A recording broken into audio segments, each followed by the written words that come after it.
आखिर Kirchhoff's law ही क्यों? तो इसका जवाब है कि छोटी मोटी सिंपल सर्किट्स के लिए हम यूज करते हैं ओम्स लॉ, मगर बड़े और कॉम्प्लिकेटेड सर्किट्स के लिए हम यूज करते हैं किरचॉफ्स लॉ। कॉम्प्लिकेटेड सर्किट्स वो सर्किट्स होते हैं जिसमें बहुत सारे ईएमएफ और बहुत सारे रेजिस्टेंस होते हैं।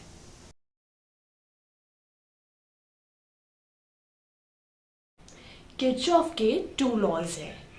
पहला लॉ है KCL, जिसे हम किरचॉफ्स करंट लॉ भी कहते हैं। दूसरा लॉ है KVL, जिसे हम किरचॉफ्स वोल्टेज लॉ भी कहते हैं। आइए जानते हैं पहले कुछ कीवर्ड्स और उसके बाद जानते हैं किरचॉफ के लॉज को। जंक्शन और node.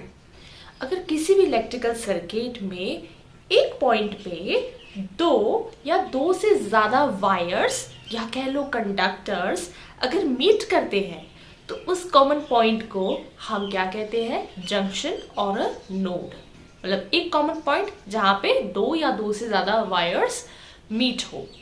KCL, Kirchhoff's current law, इसको हम जंक्शन रूल भी कहते हैं।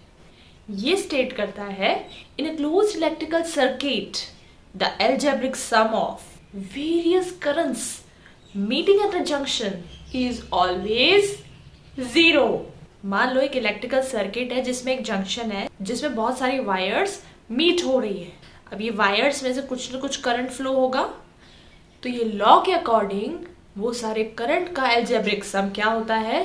0 होता है। इसको मैथमेटिकल एक्सप्रेस करने का तरीका ये है कि समेशन I इक्वल्स टू 0, मतलब algebraic sum of all the currents meeting at a junction is 0।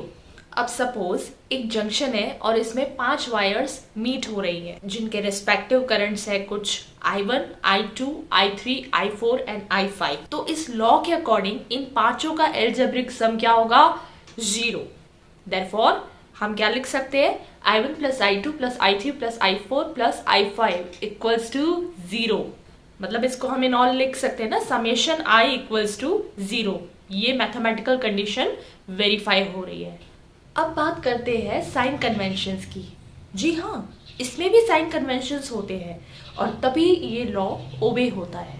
तो फिगर में आप देख सकते हैं जंक्शन और जंक्शन में फ्लो होने वाले करंट। अब ऐसा मान लेते हैं I1 और I3 जो करंट्स हैं वो जंक्शन से दूर जा रहे हैं और बाकी जो करंट्स है that is I2, I4 and I5 ये टूवर्ड्स जंक्शन जा रहे हैं, जंक्शन की तरफ जा रहे हैं। सो साइन कन्वेंशंस ये बोलते हैं कि जो भी करंट्स टूवर्ड्स जंक्शन फ्लो करते हैं उनका साइन हम पॉजिटिव लिखेंगे और जो भी currents away from junction flow करते हैं उन्हें हम नेगेटिव साइन से रिप्रेजेंट करेंगे। अब जैसे कि आप फिगर में ऑलरेडी देख ही पा रहे हैं कि जो करंट्स है I1 and I3 they are moving away from the junction, whereas I2, I4 and I5 वो कहाँ मूव कर रहे हैं? Towards the junction. तो अब हम किरचॉफ्स लॉ अप्लाई करेंगे। I1 दूर जा रहा है so it will be minus I1, I2 अंदर जा रहा है towards the junction so plus I2, minus I3 plus I4 plus I5 equals to 0। अब इस टर्म को रीअरेंज करते हैं। माइनस साइन वाले जो करंट्स है ना उसको राइट हैंड साइड पे भेज देते हैं, बाकी लेफ्ट हैंड साइड पे रखते हैं। तो लेफ्ट हैंड साइड में क्या रहे? I2 plus I4 plus I5। Right hand side पे क्या बचे? I3 plus I1। तो हम इस लॉ को इस तरह भी लिखते हैं, the sum of currents entering the junction equals the sum of currents leaving the junction. ये जो लॉ है ये बेस करता है law of conservation of charge पे। What is law of conservation of the charge? Charges can neither be created not be destroyed. Charges जिसको हम create नहीं कर सकते ना ही हम उसे डिस्ट्रॉय कर सकते हैं। अब करंट क्या है? It is a flow of charge. अब क्योंकि चार्ज एक पर्टिकुलर जंक्शन पे एक्यूमुलेट नहीं होता है, इस वजह से जितना करंट जंक्शन की तरफ आता है उतना ही करंट जंक्शन से बाहर जाता है। तो it is based on the law of conservation of charges. किसी भी इलेक्ट्रिकल सर्किट में क्लोज्ड पाथ को हम लूप कहते हैं या मैश कहते हैं। KVL, किरचॉफ्स वोल्टेज लॉ को हम कई बार लूप रूल भी कहते हैं। In a closed electrical loop, the algebraic sum of EMFs equals the sum of product of various resistances and the respective currents flowing through them. मतलब अगर एक electrical circuit में क्लोज्ड लूप दिया हुआ है, इंपॉर्टेंट है, हाँ, क्लोज्ड लूप होना बहुत जरूरी है. सो उस क्लोज्ड लूप में जितने भी सेल्स हैं उनके ईएमएफ का एल्जेब्रिक सम वो इक्वल होता है उस लूप में प्रेजेंट जितने भी रेजिस्टेंस है और उनमें से फ्लो होने वाले करंट, उन दोनों के प्रोडक्ट के सम में. Summation E equals summation I into R. तो अब हम इसे क्लोज्ड लूप कंसिडर करेंगे. लेट्स से PQRS P, ये हो गया क्लोज्ड लूप. अब समझते हैं इसका साइन कन्वेंशंस. अब साइन कन्वेंशंस का सबसे पहला स्टेप है कि जो लूप है उसमें एक डायरेक्शन फिक्स कर लेनी है, चाहे क्लॉकवाइज और एल्स एंटी क्लॉकवाइज. आप स्टार्ट कर रहे हैं या तो क्लॉकवाइज या तो एंटी क्लॉकवाइज. अब सेकेंड स्टेप जो इसमें है, हमें ईएमएफ्स ऑफ द सेल के ऊपर साइन कन्वेंशंस डालने हैं. वो कैसे? अगर हमारा पाथ सेल के पॉजिटिव से सेल के नेगेटिव तरफ है, मतलब कि हाई पोटेंशियल से लो पोटेंशियल की तरफ है, मतलब कि पोटेंशियल ड्रॉप हो रहा है, तो इस केस में हम ईएमएफ को नेगेटिव देंगे. और ईएमएफ के सेकेंड केस में अगर लूप का पाथ जो है वो negative side of the cell से positive side of the cell को जाता है, मतलब कि पोटेंशियल गेन हो रहा है, लो पोटेंशियल से हाई पोटेंशियल में जा रहा है, उस केस में हम ईएमएफ को पॉजिटिव लिखेंगे.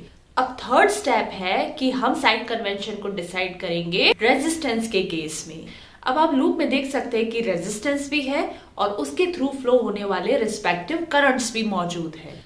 अब इस लूप में जो भी पाथ हम सिलेक्ट कर रहे हैं, अगर पाथ का जो डायरेक्शन है वो करंट के फ्लो के डायरेक्शन के अपोजिट होता है, तब हम करंट और रेजिस्टेंस का जो प्रोडक्ट होता है उसको हम नेगेटिव साइन देंगे.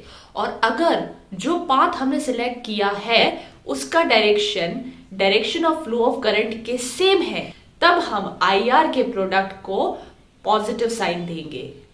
चलिए अब किरचॉफ लॉ को एक लूप पे अप्लाई करते हैं. लेट्स से लूप है PQRSP. अब ये हो गया direction of current. Path select करते हैं क्लॉकवाइज. अब यहाँ पे सिंपलिसिटी के लिए हमने करंट को कॉमन रखा है क्योंकि सीरीज कनेक्शन है. So let the current be I. अब देखिए यहाँ पे करंट की डायरेक्शन है along the path, so will write plus IR1. अब यहाँ पे हम जा रहे हैं पॉजिटिव पोटेंशियल से नेगेटिव पोटेंशियल पे, and so we will write minus E1. फिर से करंट का जो डायरेक्शन है वो अलोंग द पाथ है, सो प्लस IR2. फिर से करंट और पाथ की direction same, so plus IR3. अब पाथ है नेगेटिव पोटेंशियल से पॉजिटिव पोटेंशियल के side, so plus E2 and plus IR4 equal to 0. अब लास्ट में बहुत ही इंपॉर्टेंट पॉइंट, किरचॉफ का सेकेंड लॉ बेस होता है law of conservation of energy के. ऐसा इसलिए क्योंकि जब बैटरी वर्क करती है चार्ज को लूप में मूव करने के लिए, तो जितना भी वो वर्क करती है वो उस लूप में कंजर्व्ड हो जाता है. या कहे कि जितना वोल्टेज सप्लाई हुआ उतना ही वोल्टेज कंज्यूम हुआ, मतलब जितनी एनर्जी सप्लाई हुई उतनी ही एनर्जी कंज्यूम हुई.